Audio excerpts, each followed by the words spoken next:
A gente aceita Jesus e pronto. Aceitei Jesus, está tudo certo. E tá. O que está certo? A sua salvação está garantida. A salvação está garantida. Ninguém pode tirar de nós a nossa salvação. Não tem capeta nenhum, demônio nenhum. Jesus veio ao nosso encontro. Nos amou primeiro e agora nós o amamos. Por que a gente esvazia a mochila? Porque senão a gente fica carregando coisa do dia anterior e não consegue viver feliz, não consegue ter uma vida abundante. Yasmin, sua mãe te deu bronca ontem e você ficou de mal na panela do mingau. Esvazia a mochila. Tira essa coisa do coração, porque senão você não vai ter um relacionamento bom no dia posterior com a sua mamãe. A palavra de Deus diz: basta cada dia o seu mal. Isso significa que eu não vou levar para amanhã o mal de hoje. Eu não vou cometer o mesmo mal amanhã, não vou ficar em sofrimento amanhã por algo que passou. O passado é para eu aprender. O passado é para me impulsionar. O passado é para me fazer avançar. Então, quando eu olho para o passado, eu olho para corrigir a rota. Eu olho para me dar esperança. Está comigo? Quero buscar a memória aquilo que me dá esperança. E aí, Guga, mesmo com as plaquetas baixas, você veio, né? Aí, homem de Deus, glória a Deus. Está comigo? Então, o que eu preciso fazer? Esvaziar a mochila. Você que está com raiva, bravo com alguém, está de mal na panela de mingau, precisa resolver. Senão a gente fica carregando isso. Você ouviu isso? Você ouviu isso?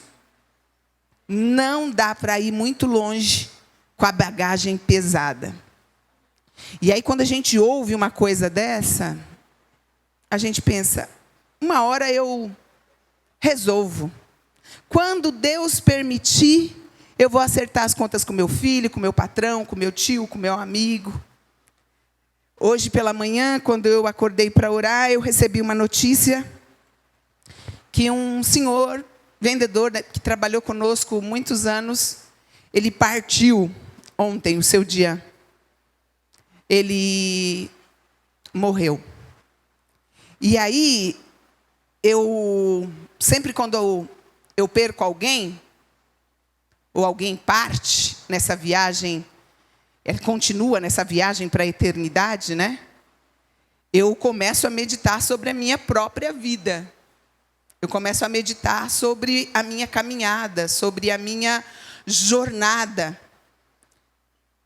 E essa jornada que nós estamos caminhando como cristãos, que nós estamos trilhando, nós somos forasteiros, nós somos peregrinos. O apóstolo Pedro diz que nós somos peregrinos, forasteiros. O apóstolo Paulo, ele nos lembra que nós estamos a caminho do céu. E enquanto caminhamos a caminho do céu, enquanto estamos indo para essa jornada, para este lugar que é viver eternamente ao lado de Deus e poder vê-lo como Ele é, não imaginar, porque nós somos mais do que felizes, porque bem-aventurados somos nós, que nós não vemos Jesus. Nós não tivemos a oportunidade, como o apóstolo Pedro, o apóstolo Paulo, os outros apóstolos que viram Jesus, de tocar, de ver.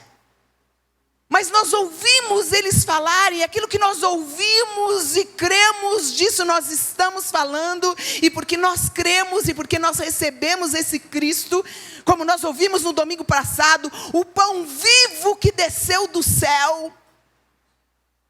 Porque nós recebemos esse pão vivo que desceu do céu, agora a nossa mente como discípulo de Jesus precisa ser outro. Então eu gosto muito de dizer que eu sou filha amada de Deus, mas eu gosto muito de lembrar que eu sou discípula de Jesus também. Para eu não ficar no meu lugar como filhinha amada, querida, cuidada. Mas para lembrar que como Jesus, Ele se sacrificou. Ele pagou o preço para que outras pessoas conhecessem Deus de maneira poderosa. Estão comigo? Hoje nós vamos falar, então, que, primeiro, a mochila está pesada. E se a mochila está pesada, você está carregando um fardo que não deveria carregar. Porque o fardo de Jesus é leve. Está comigo? O fardo de Jesus é leve. Agora imagine se você saísse em viagem, Anderson, pegasse o caminhão e fosse para muito longe. Imagine você pegar a sua mochila e você pode levar só 4 itens. Você pode levar só o básico. Quando nós vamos para o encontro, aí a gente fala assim para as irmãs: irmãs, em nome de Jesus, leva o básico. Aí o básico dela é o secador, é a prancha, é o ferro, são 3 calçados, um monte de roupa, é o básico. Mas eu estou dizendo para vocês, estou falando para você namorar 4 coisinhas. Você está saindo de viagem. E aí eu vou melhorar a sua viagem comigo. Tenta viajar comigo agora. Você só pode levar 4 itens básicos para a sua alma. Para a sua alma. É isso que você pode levar só. Não pode levar muita coisa. Ai, o que eu vou colocar na minha alma? Porque te abates, ó minha alma. Está abatida, preciso tirar. Não sei o que você pensou. Só que você vai levar o mínimo, o essencial para a sua vida florescer, crescer. Quem quer crescer aqui? Quem quer florescer aqui? Quem quer avançar aqui? Em todas as áreas. Em todas as áreas nós queremos crescer, sim ou não? Então vamos para o item básico. O apóstolo Pedro, pode colocar o próximo versículo, abre a sua Bíblia aí.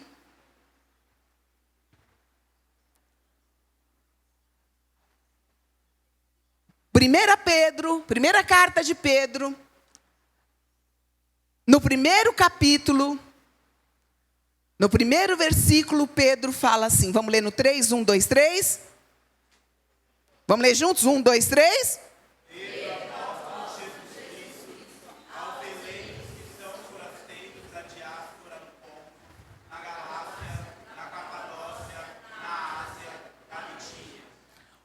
Para quem Pedro está escrevendo esta carta?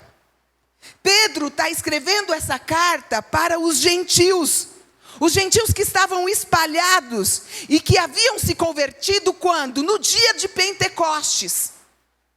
Então eles estavam por todos os lugares. E Pedro vira e fala para eles: olha, vocês são forasteiros. Vocês são exilados. E saiba que essa maneira de os autores do Novo Testamento dizerem que os crentes não são deste mundo. Quando os autores dos testamentos estão dizendo forasteiros, peregrinos, eles estão dizendo: olha, o seu verdadeiro lar não é aqui. Não é aqui nessa terra.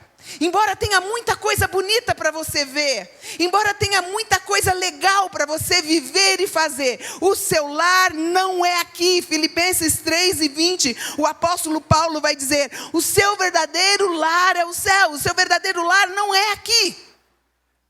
Partindo desse pressuposto, a gente vai ver Pedro mais adiante dizendo: vivam em temor.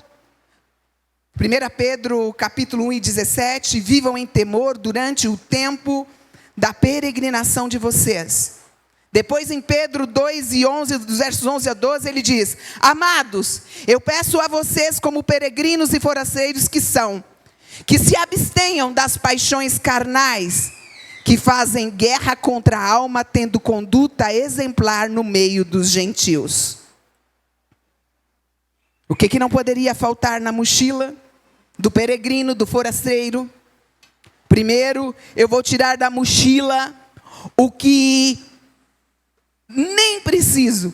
Às vezes você acha que na sua mochila, que você vai ser mais especial e mais inteligente. Eu já tirei daqui, eu acho. Se você tiver, e se você souber todas as séries que estão acontecendo, que estão lançando. Eu sei todas as séries, eu já sei, eu assisti todos os filmes. E aí eu falo até com o peito cheio, esse eu já assisti. Lixo cultural, você está se enchendo de lixo cultural, é um lixo. Estou passando horas nas redes sociais, lixo. Estou comparando a minha vida com a vida dos outros, lixo. Preciso tirar da mochila. Além de todos os outros sentimentos que Jesus vai me ajudar a tirar. Eu estou colocando para dentro de mim, o apóstolo Pedro, ele diz, olha, você com as suas paixões, as coisas que não te levam para lugar nenhum. As coisas que você faz e sabe que não deveria fazer. Mas ei, deixa eu dizer uma coisa para você. A Bíblia não é um condutor moral para você. A Bíblia, não é somente um condutor moral, mas a Bíblia é viva, é poder, é força para você viver, para você caminhar, para você andar. Nós já percebemos que sozinho nós não conseguimos. Eu preciso tirar da mochila tudo aquilo que não me ajuda.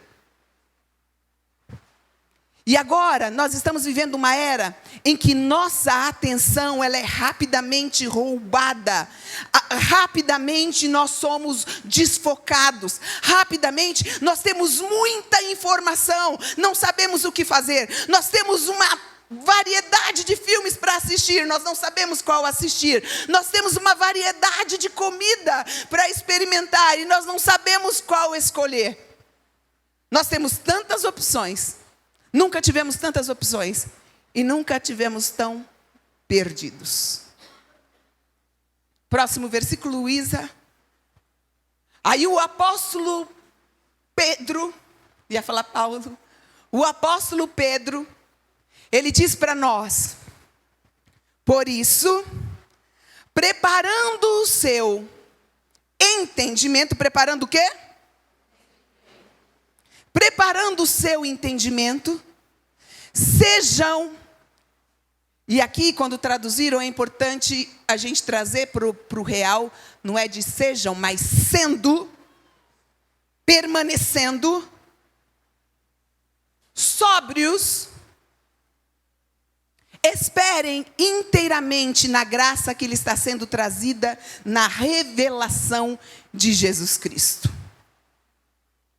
Se a gente for ler o capítulo todo de Pedro, nós vamos encontrar Pedro falando de 4 itens essenciais para a gente colocar na mochila. Ele vai falar primeiro da esperança, e é nisso que nós vamos focar hoje. Esperança, viu aqui? Esperança, esperem inteiramente. Ou seja, esperem de maneira plena. Espere crendo. Não espere namorando com o seu pecado de estimação. Não espere namorando o mundo e a mim. Esperem convictos. Esperem com a certeza de que a minha graça está disponível. E porque a minha graça está disponível para vocês, vocês podem vir até a mim, porque a minha graça vai te sustentar. Está comigo? Você quer ver que o apóstolo Pedro, ele fala que é para a gente ter esperança, santidade, temor e amor. Nós que somos forasteiros, precisamos desses 4 itens básicos. A esperança é a que nos move. Se eu tirar a esperança de mim, se eu tirar a esperança no Altíssimo, no Deus que tudo pode, eu morro, literalmente. Se eu tirar a esperança de que amanhã o dia vai nascer lindo, que amanhã as coisas vão mudar, que amanhã o choro pode durar uma noite, mas que a alegria vai vir ao amanhecer, eu vou entrar em desespero, eu vou entrar em depressão e eu vou sucumbir.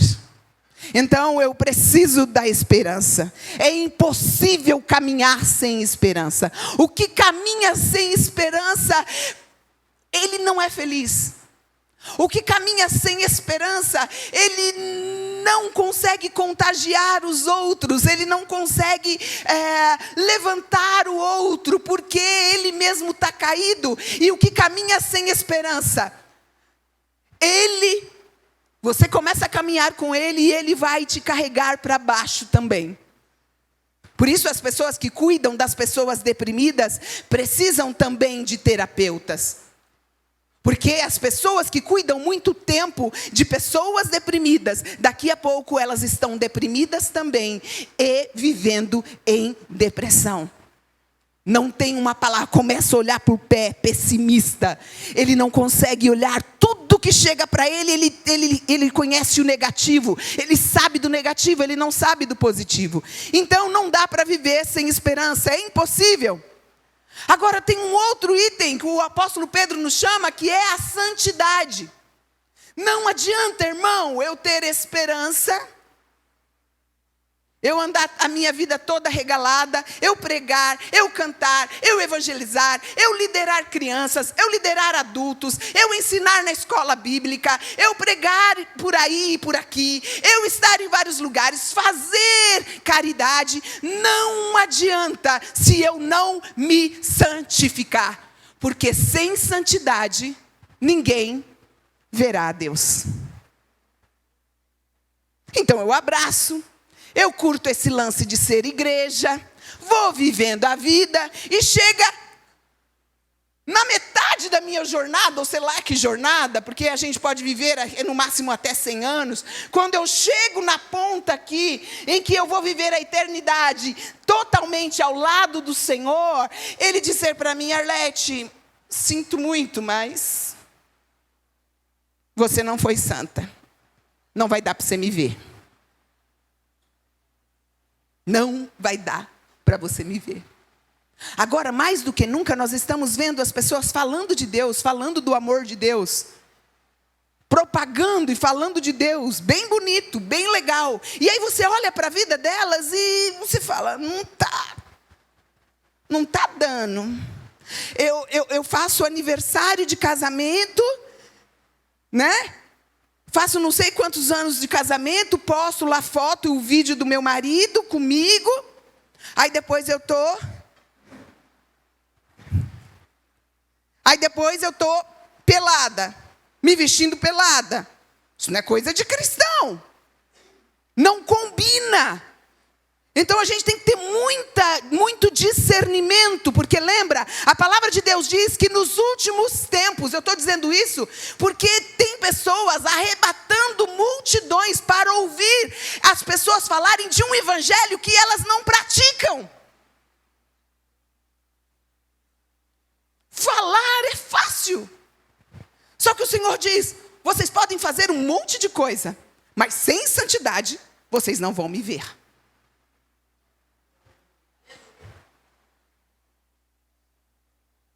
E aí tem outra coisa. Ele fala também que sem temor,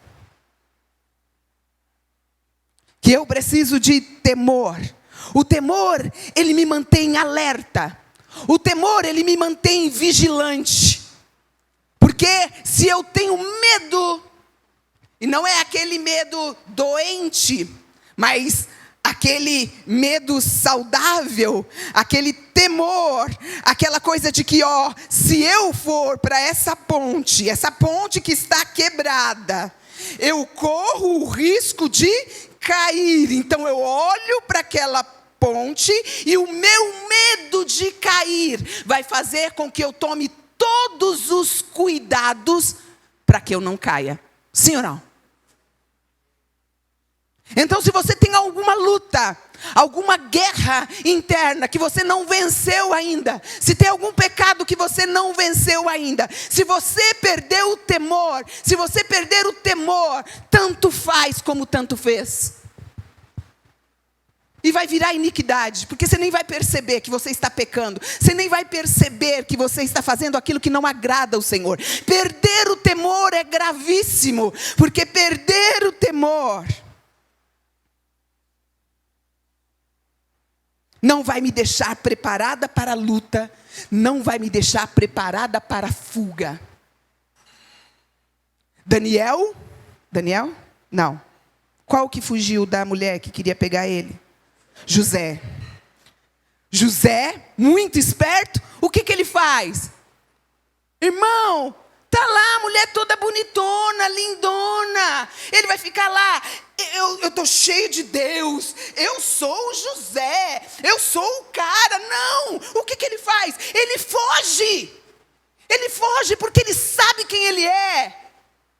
Ele conhece o Deus que ele serve, ele tem temor ao Deus que ele serve, ele não confia mais na força do seu braço, ele sabe que sozinho ele não consegue, ele sabe que sozinho ele vai acessar os sites de pornografia, ele sabe que sozinho ele vai entrar em certos lugares que não deveria entrar. Então ele tem temor ao Senhor e ele usa de sabedoria e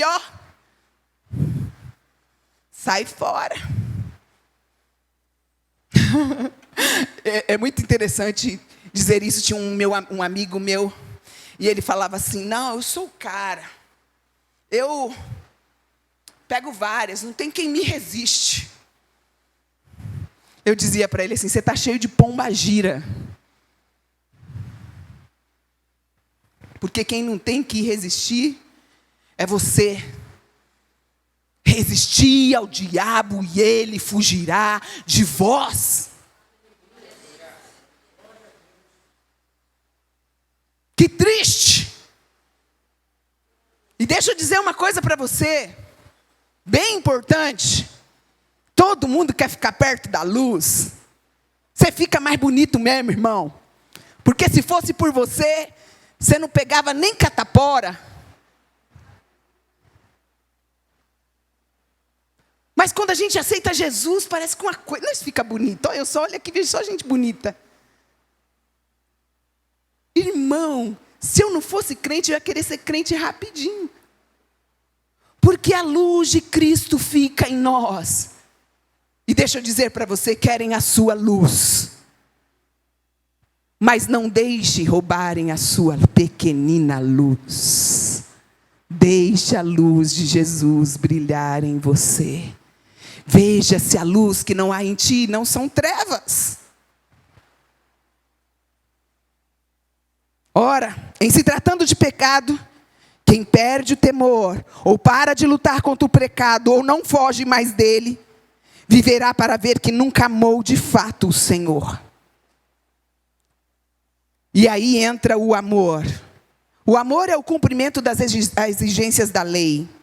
Romanos capítulo 13, verso 10. O amor é a prova de que nossa fé ou a nossa esperança não é apenas da boca para fora. O amor é o que recheia todas as nossas relações. Porque eu amo o Wagner, eu não traio a confiança do Wagner. Porque eu amo os meus pais, eu honro os meus pais. Porque eu amo o meu marido e primeiramente a Deus, eu honro o leito da minha casa. Porque eu honro o meu irmão. Eu não falo dele, eu não maltrato ele, eu não fofoco dele. O amor, ele recheia todas as nossas relações. Porque eu amo o meu irmão, eu não julgo o meu irmão e condeno. Vamos lá para 1 Pedro. Volta para mim, Isa. Por isso, preparando, vamos ler de novo, 1, 2, 3. Por isso, preparando o seu entendimento, sejam sempre sóbrios e esperem inteiramente na graça que lhes está sendo trazida na Note. Versículo 13 aí. O que eu vou colocar na mochila primeiro? O que eu vou colocar na mochila primeiro? O que eu vou colocar na mochila primeiro? Ah, Senhor. Dai-me esperança. O apóstolo Pedro está dizendo para mim e para você. Preparando, por isso, sendo assim, preparando o seu entendimento. Preparando o seu entendimento. A primeira imagem que aparece aí. Por isso, preparando o seu entendimento. A tradução literal dessa frase é no mínimo curiosa. O apóstolo Pedro, ele está dizendo, portanto, vocês tendo cingido os lombos do seu entendimento. Quem lembra? Vamos lá para os tempos de Jesus. Para o tempo em que os apóstolos estão vivendo. Não era uma calça jeans. Não era uma saia. Como que era a roupa deles? Eram roupas, eram túnicas, eram roupas compridas. Então, o apóstolo Paulo está dizendo para as pessoas, nesse contexto, a gente precisa contextualizar. Saber para quem está dizendo, para quem ele está dizendo. Para nós cingir os lombos. O que quer dizer isso? Então eu vou pegar essa túnica, eu vou levantá-la, amarrar no meu cinto e vou tirar todo o impedimento que faz com que eu caminhe mais rápido. Que eu ganhe movimento, que nada me atrapalhe. Ela atrapalha para correr. Você tem que dobrar até a altura do quadril, amarrar no cinto para você não tropeçar, para você não ser impedido pela túnica. E aí eu vou dizer uma coisa, abrir um parênteses aqui. Quando o apóstolo Pedro está dizendo para nós essas coisas, eu não lembro para quem eu estava dizendo essa semana, nós temos uma grande dificuldade de aprender, de querer aprender com o outro, com os mais velhos. E quem tem essa dificuldade sofre a beça. Por quê? Porque vai quebrar a cabeça em coisas que já foram. Imagine o Zion, ou imagine, cadê um bebezinho, o filho da Nayara, bem bebezinho, ainda ter que aprender a fazer o garfo, descobrir o fogo. Não, nós olhamos para trás e vemos como eles fizeram e agora a gente faz, agora a gente aperfeiçoa. Quando eu era pequena, e não só quando eu era pequena, mas quando eu estava na faculdade, é muito legal isso, porque eu, nada boba, eu queria fazer o quê? Eu queria, no meu grupo, quem? Os mais inteligentes. Eu olhava na sala, dava uma filmada, esperava ver como as pessoas se comportavam. Quem eu queria no meu grupo? Os mais inteligentes, porque aí o que ia acontecer comigo? Além de eu aprender com eles, eu não ia ter grande dificuldade para desenvolver os trabalhos. Agora, quando nós chegamos e aceitamos Jesus, não sei o que acontece conosco, irmão. Nós queremos inventar a roda. Nós excluímos o irmão que sabe mais que a gente. Por que será? Porque nós temos probleminha na nossa alma. Então eu fico apontando os defeitos do irmão. Eu fico olhando para ele e não quero ele no meu grupo. Eu dou um jeito de bloquear o que ele fala. Ele não pode falar, ele não pode emitir opinião, porque aí já está se rebelando. Aí tem o sentido inverso também. Ele não quer ser discipulado. Caramba, um presente de Deus. Alguém vai me ensinar as coisas. Mas ele não tem um coração ensinável, ele não quer isso. Ele prefere bloquear o outro. E aí não diz a respeito do outro que você está bloqueando. Você está perdendo a grande bênção de ter na sua equipe só campeões. Porque quando o outro cresce, você cresce também. Amém? Quando você se junta com quem sabe mais que você, aí, meu filho, você vai longe.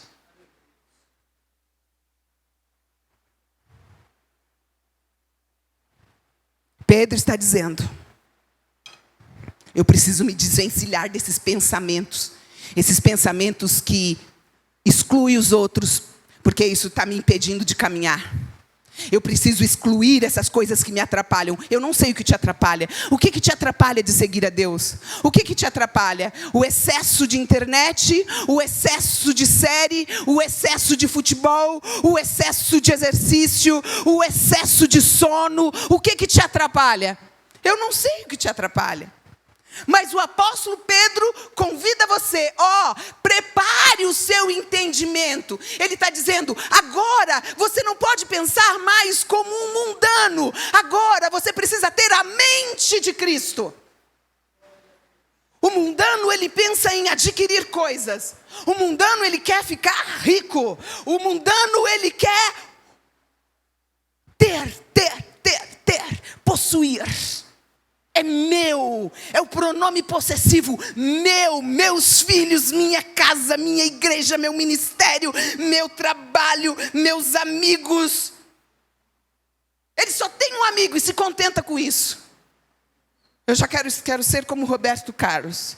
Eu quero ter 1 milhão de amigos e bem mais forte poder cantar. Imagina, irmão. Aqui a gente tem 150, 200 membros, né? Contando os flutuantes que estão no flow. Nós temos. Imagine cada um de vocês me emprestando 50 contos. Já virou quanto aqui? Eu quero ter 1 milhão de amigos. Isso é outra mentira, mano. Isso é outra mentira. É melhor ter É mentira, o diabo está te enganando. É mentira. A multidão estava com Jesus. A multidão queria estar perto de Jesus. Não se engane. Eu não estou dizendo que você vai abrir o seu coração para a multidão. Não é isso que eu estou dizendo. Mas eu estou dizendo, não se engane. Tira as coisas que têm te atrapalhado, que têm impedido de você caminhar. Escolha bem os seus relacionamentos, porque você tem visto com quem você tem caminhado, com quem você tem partilhado vida. Você não tem avançado.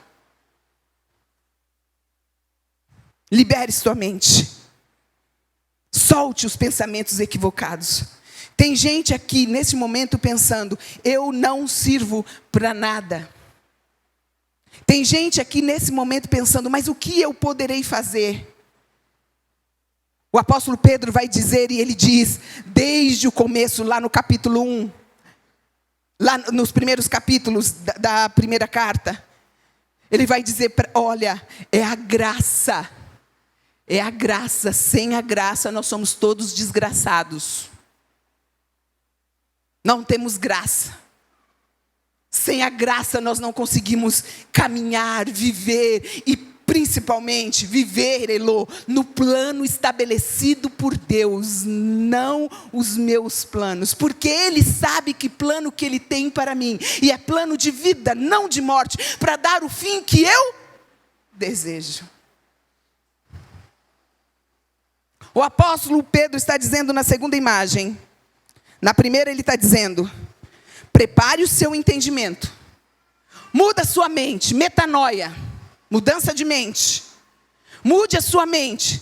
Saia da posição de vítima e também não coloque ninguém nessa posição de manipulador, de opressor. Está na hora de você andar. Está na hora de você olhar para você mesmo. A palavra de Deus diz, ame o próximo como a ti mesmo. E a gente pensa que o próximo é aquele que está lá na rua. O próximo é o meu marido. Eu tenho que amá-lo, mas eu tenho que me amar primeiro. Ame o próximo como você se ama. Porque não dá para amar o outro se eu não me amo. Porque o meu amor vai ser deficiente. Mas nós temos o amor maior do mundo, sim ou não? O amor tem um nome. Qual é o nome? Jesus. Aí depois a segunda imagem que o apóstolo Pedro traz para nós é, sejam sóbrios. Volta. Estamos aqui ainda? Cadê os sóbrios? Sóbrios.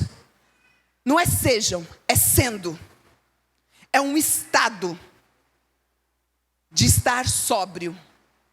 Porque a indicação para os filhos de Deus é que eles não se embebedais, para que eles não bebam com vinho que traz contenda, que traz confusão. Mas ele diz assim, para vocês, filhos amados, para vocês devem estar cheios do? O verbo está no particípio, estando sóbrio. Então só por hoje eu venço. Só por hoje, porque todos os dias eu estou na oração, irmão, nos pés de Jesus, orando, porque eu sei quem é Arlete. Arlete sem Jesus é autossuficiente. Arlete sem Jesus acha que dá conta de tudo. Mas a Arlete com Jesus sabe que só a graça dele me coloca no lugar de equilíbrio, fazendo o que eu posso fazer, pegando para fazer o que eu dou conta para fazer.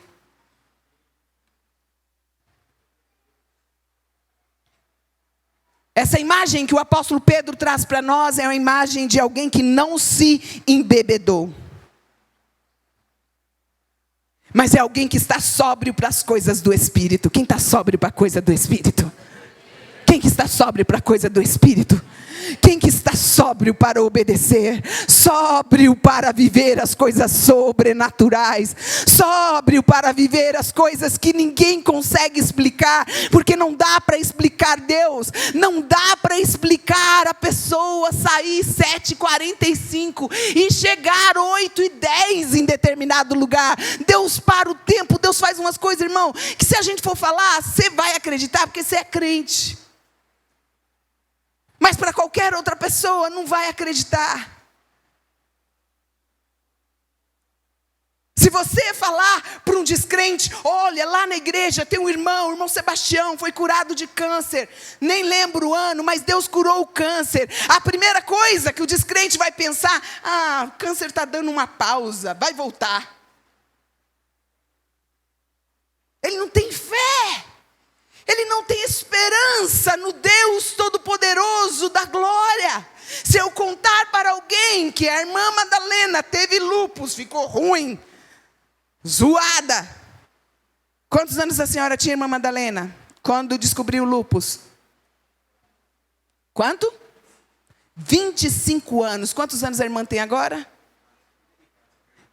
Nada delicado, 69. Olha só.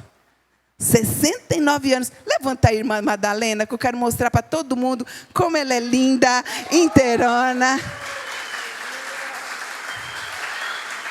Glória a Deus, glória a Deus. Obrigada, irmã Madalena. Linda, disposta, está aqui na oração orando, enquanto você que tem 18 anos está lá dormindo, com a boca cheia de dentes, esperando a morte chegar. Oh, meu Deus! Ela é tão linda, né, gente? Ela é. O que foi, Damião? Sua mãe.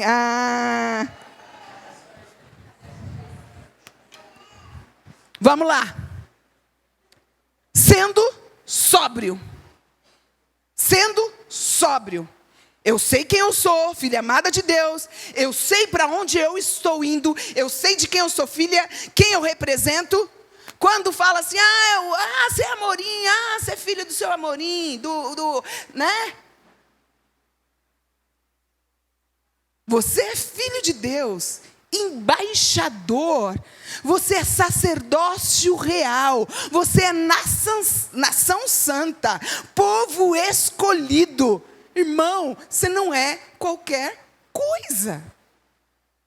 Então essa identidade precisa... 23, vamos lá.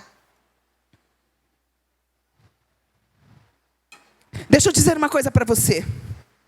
A graça de Deus está disponível para todos nós.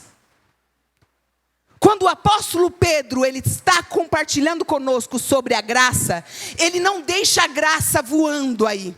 Porque eu estou na graça, agora eu posso viver a maneira que eu quero. Mas nos primeiros versículos aí, nos primeiros versículos dessa carta, deixa eu ir para lá, porque agora eu vi a hora. No versículo 1, o apóstolo Paulo diz, dessa carta, do primeiro capítulo, no versículo 1, resumindo para nós: visto que Deus escolheu vocês para a obediência. O apóstolo Pedro diz, não é para qualquer coisa. Deus te escolheu, Deus te chamou para você viver agora em obediência para Ele. Versículo 3, visto que Deus regenerou vocês, Ele regenerou para uma viva esperança. Pode ir para lá, para aquele versículo lá, Isa, deixa eu ver se eu acho ele. Vai. Antes. Aí, Ele nos gerou de novo, novo nascimento, nova maneira de viver, novo jeito de viver, para uma viva esperança. Uma esperança no Jesus, que ressuscitou ao terceiro dia, e vai voltar para buscar eu e você. Versículo 3, versículo 4, visto que Deus está guardando para vocês uma herança que não pode ser destruída, uma herança que não pode ser manchada. Eu estou falando dos primeiros versículos desse primeiro capítulo, para a gente chegar no 13, que é o versículo chave. Visto que, versículo 5, Deus está poderosamente guardando vocês, mediante a fé, para que vocês não percam a herança. Ó, Deus que está fazendo tudo. Você está pensando que você vem para a igreja porque você quer? Que você vem para a igreja que você é bonitinho? Você vem para a igreja porque você decidiu agora e ser crente é a melhor coisa a se fazer? Não, Deus que está guardando a sua fé, Deus que está guardando a sua esperança, Deus que está gerando em você fé. Versículo 6 ao 7, visto que Deus está refinando a fé de vocês pelo fogo, para que receba louvor, glória e honra. Versículo 8 ao 9. Visto que vocês estão nadando com braçadas do amor, da fé e da alegria que há em Cristo que nos salva. Ou seja, vocês receberam um amor e agora vocês estão de braçadas, recebendo esse amor, vivendo esse amor. O apóstolo Pedro vai dizendo tudo isso. E aí no versículo 10 e 11, ele também fala que foi revelado para si. Eu vou ler o versículo 12. A eles foi revelado que não para si mesmos, mas para vocês, ministravam coisas que agora foram anunciadas a vocês por aqueles que pelo Espírito Santo enviado do céu, lhes pregaram o evangelho, coisas essas que os anjos desejam contemplar. Visto, presta bem atenção nessa, que Deus está guardando você, que Deus te recebeu através da graça e mandou Jesus para cuidar por você, para morrer por você, e porque Ele está guardando, aí Ele fala, versículo 13, volta no anterior, Isa. Por isso, aí vem os imperativos. Só por isso é que vocês precisam preparar o seu entendimento. Vocês precisam ser inteiramente sóbrios, e sóbrios inteiramente na? Não vem de você. Qual que é a parte legal? É que o apóstolo Pedro, ele vai dizendo tudo sobre a graça de Jesus, e por que essa graça nos alcançou, e ele vai dizendo, é por tudo isso, é por causa dessa graça, é por causa desse amor, que eu falo para você, tenha esperança na graça. O cristianismo, portanto, ele não é somente uma ética, um código moral. Não é primeiro somente uma fé, um sentimento, uma teologia. O cristianismo é primeiramente a ação graciosa, a ação soberana da graça de Deus. E por isso que muita gente não entende. Muita gente fala assim, matou, roubou, agora está lá na igreja, bancando de santinho. Está lá, mentiu para a mulher, enganou a mulher, estava viciado e agora está lá na igreja, bancando de bonitinho. De crentinho, está lá com a Bíblia debaixo do braço. Não dá para entender a graça mesmo, irmão, com esse nosso coração, com esse nosso olhar. E o apóstolo Pedro, ele nos convida, se eu não tenho esperança, se eu não olho com esperança, eu olho para o viciado e digo, não tem mais jeito.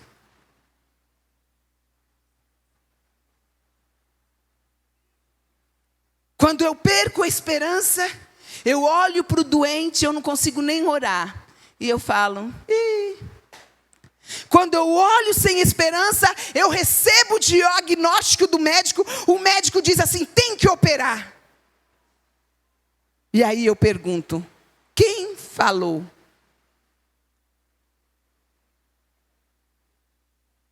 Porque a primeira coisa que querem fazer, irmão, é abrir você. Você chega no hospital... Meu marido disse assim para mim, eu operei da vesícula, né? E aí ele falou assim para mim, tem certeza que os caras operaram você? Porque as pessoas que operam da vesícula, elas têm o pós, né? Elas geralmente ficam com diarreia por um tempo. Elas comem óleo, alguma coisa oleosa, já fica zoada e tal. Aí eu falei, olha, não sei. O fato foi que eu fui para o hospital, irmão, um dia. Fui visitar alguém. Foi sua irmã, né? Foi a Fabi. Quem estava no hospital? Lá no... Era o Felipe. Foi o Felipe. Eu cheguei lá, irmão, eu não vou muito em médico, né? Vou abrir um parênteses aqui.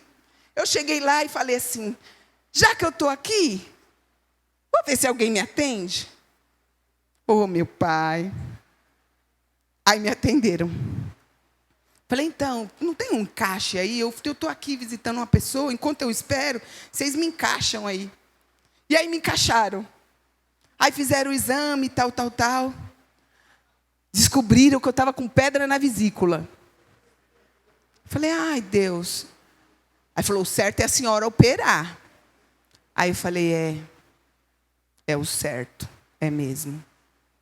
Mas que dia que tinha que operar? Como que pode? Não, se a senhora quiser, a senhora pode operar amanhã. Falei, nossa, legal isso. Aí eu falei assim, então o senhor faz o seguinte, eu vou lá na minha casa, pegar minhas coisas e volto para a internação. Aí fui lá na minha casa, liguei para o meu marido, falei assim, amor, ó, eu estou indo operar. Aí, como assim você está indo operar? O que aconteceu? Meu Deus, mas você não falou nada, que tal. E começou aquele drama e tal, né, porque eu ia operar. Por que ele fez esse drama? Porque um dia, irmão, eu também estava no hospital. Os caras fizeram o exame, o Antônio Carlos que foi no hospital, e os caras fizeram o exame no meu abdômen e falou que eu tinha que abrir na hora. Olhei para ele assim, tá endemoniado. Liguei para o meu médico na frente dele, vou resumir, deu maior treta, porque ele se sentiu ofendido, antiético, que não sei o que lá, e falou, como assim, a sua esposa me liga, e tal. Eu liguei para o meu médico, e falei, o cara quer me internar aqui, falou que é para mim operar e tal. Aí ele falou, sai daí agora, não é para abrir barriga nenhuma, você não vai internar, você não vai operar coisa nenhuma. Aí eu falei, tá bom, desliguei. Falei assim, meu médico falou que não é para eu operar, não. Aí começou a maior treta, ele começou a brigar com o Antônio Carlos, virou, enfim, saí e não operei. Aí, da outra vez, consegue um episódio, eu falo que vou operar, e falo, essa mulher é doida. Enfim, operei, tiraram a vesícula, e eu estou aqui sem vesícula, ou não sei. Né? Então, o que eu quero dizer para você, vamos trazer lá de novo a palavra? Eu queria compartilhar isso com você para dizer o seguinte. Fala com Deus, mano. Seja o que for. Sabe aquela dorzinha de cabeça que você acorda e você vai para o remédio? Fala com Deus sobre tudo. Fala com Deus.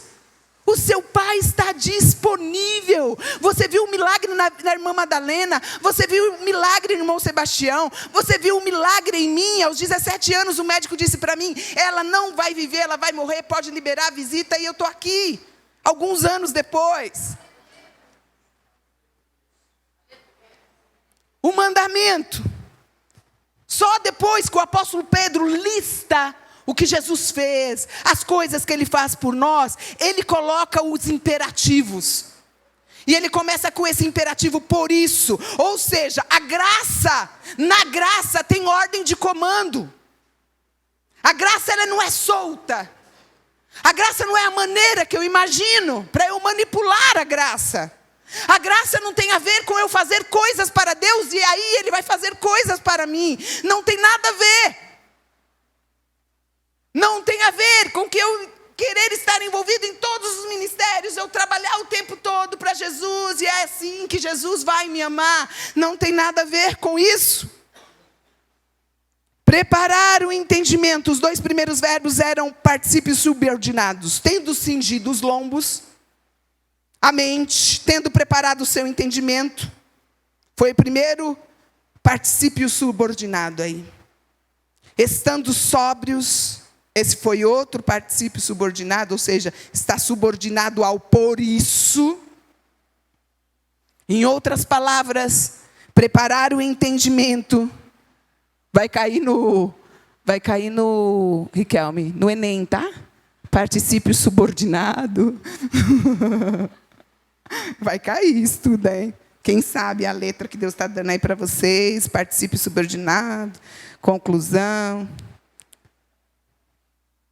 Estar com o pensamento preparado para o objetivo final. Então eu não estou embaraçada, tem outro versículo disso, sim ou não? Eu não estou embaraçada com as coisas deste mundo. As coisas deste mundo não estão fazendo com que eu perca o alvo. Meu alvo é Cristo. Meu alvo é fazer a vontade dEle. O meu alvo é andar na presença dEle. É esse o meu alvo. Quando é esse o meu alvo, deixe que pense, que digam, que fale. Eu não estou fazendo nada, você também. Deixa falar, irmão. Deixa pensar o que quiserem pensar a respeito de você. Não se embarace com essas coisas. Porque as pessoas, elas estão perturbadas e querem perturbar você. Mas você sabe qual é o seu alvo. Você sabe para que você foi chamado. Você sabe qual é o propósito que Deus te colocou aqui nessa terra, sim ou não?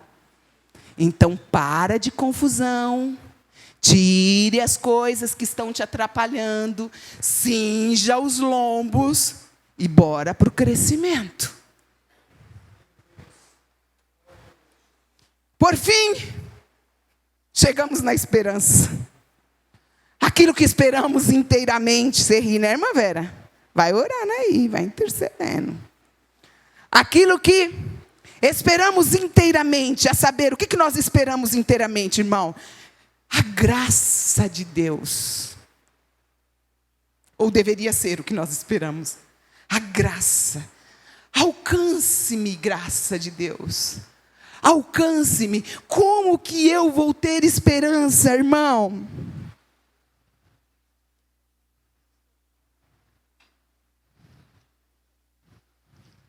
Onde foi parar? Minha Bíblia. Estava aqui. Tirei em algum momento. Você não vai alcançar e não vai conseguir esperança. Arlete, é muito fácil falar. Uma biblinha rosa. Da irmã Josi, que gosta de rosa. Onde você vai encontrar esperança? Ah, mas eu não gosto de ler. Ah, mas eu não tenho nenhum livro, irmão. Aqui tem 66 livros. Eu sei que sozinho você não consegue. Por isso que você tem um grupo de relacionamento. Eu sei que sozinho você não consegue. Por isso que terça-feira a gente vai se encontrar aqui. Para a gente fazer isso juntos. Por isso que a gente se junta no domingo. Para a gente compartilhar essa palavra juntos. Pensar sobre o que Deus está falando conosco. Porque a gente já sabe.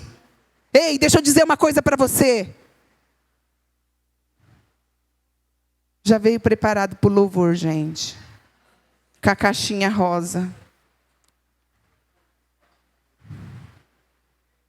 Irmão, é muita fé, porque as plaquetas dele estão baixíssimas.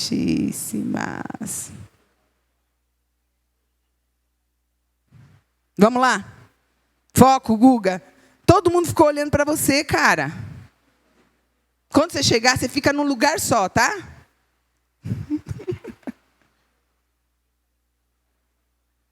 Ei, segunda-feira vai chegar. Aliás, domingo. já chegou. E ao sair daqui, o convite que Deus está fazendo para mim e para você é: permaneçam na minha palavra. Porque os desafios virão para você. E aí o que você vai precisar fazer? Se encher de esperança. A conta vai vir para pagar. Os boletos estão lá te esperando. E aí você não vai fazer igual o Thierry, né? Com soro de 51 na veia, conhaque de dia, de noite, de tarde. Você não conhece essa, né? Que bom. Ó, palavra. Porque ouviram e creram. O crer, sinônimo de esperar, né? Porque ouviram, eles creram. Está comigo? A sua mente está indo para outro lugar. Não deixe.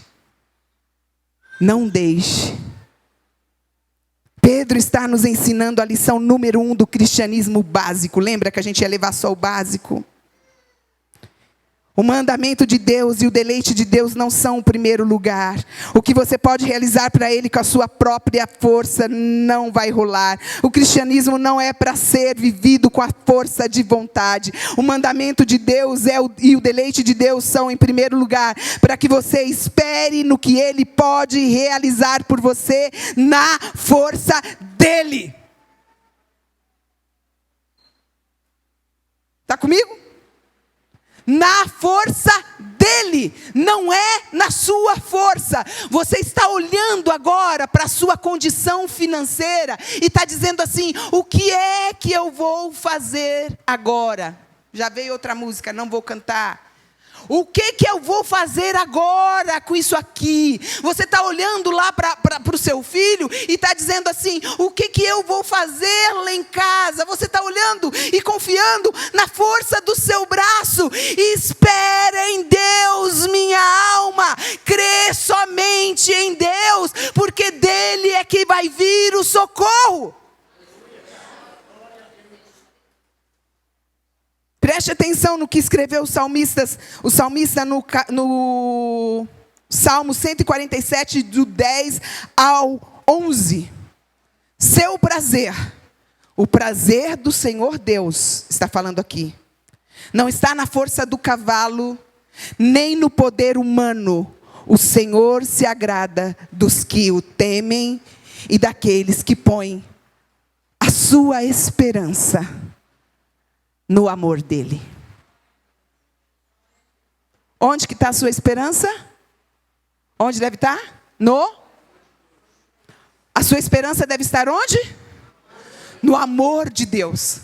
Na graça de Deus. A minha esperança está lá. Ele vai dar o fim que eu desejo. Eu não estou sentindo nada. Eu não sinto vontade de orar, mas eu obedeço. Eu não estou com vontade de ler a Bíblia, mas eu vou ler, eu obedeço. Porque eu creio que o amor dEle, a graça dEle, vai fazer o que precisa ser feito aqui, ó.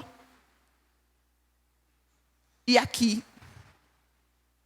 A cura que eu preciso, na minha alma, na minha mente, Ele vai fazer acontecer. Paulo, ele nos ajuda com essa verdade em Romanos capítulo 11, verso 6, versão NAA. E se é pela graça, já não é pelas obras. Do contrário, a graça já não é graça. Ou seja, a resposta adequada à graça é primeiramente a esperança, a fé. E é falso dizer para você que a graça não emite voz de comando. A graça, que ela não impõe condições. A graça dá sim voz de comando. Só que o que torna a graça é que o primeiro mandamento da graça de Deus é este: espere em Deus. Espere inteiramente na graça de Deus. Esse é o primeiro imperativo para você colocar na mochila. Tenha esperança inteiramente na graça de Deus. Deus vai fazer acontecer. Você já tentou pelas suas forças. Você viu que não rola. Você diz todo dia, eu não vou abrir essa minha boca grande, não vou abrir essa minha boca grande. Quando você vê, já abriu. Não é pela força do seu braço. Dê lugar completo à experiência da esperança. Deixe-se ser levado totalmente pela esperança. A esperança em Deus. Deixe a graça de Deus receber toda a glória. Você viu o que eu fiz? Não. Você viu no que eu me tornei? Você viu quem eu sou? Você sabe com quem você está falando? Quem? Quem é você na fila do pão quando o sol estava sendo colocado no céu? Não sei. Quem é você? Quem é você? Além de um filho amado de Deus. Além de alguém que precisa ser curado, que precisa ser tratado, que precisa ser recuperado em várias áreas. Se você separar a esperança em Deus, se você separar a esperança da graça de Deus, você separará a glória de Deus da graça de Deus. E tudo não é para a glória de Deus? Sim ou não? Tudo não é para a glória de Deus? Portanto, fique de pé. Sacie da esperança. Mostre ao mundo que a graça de Deus é totalmente satisfatória. Revele ao mundo que a graça de Deus é a fonte de esperança inteira do seu coração. E a força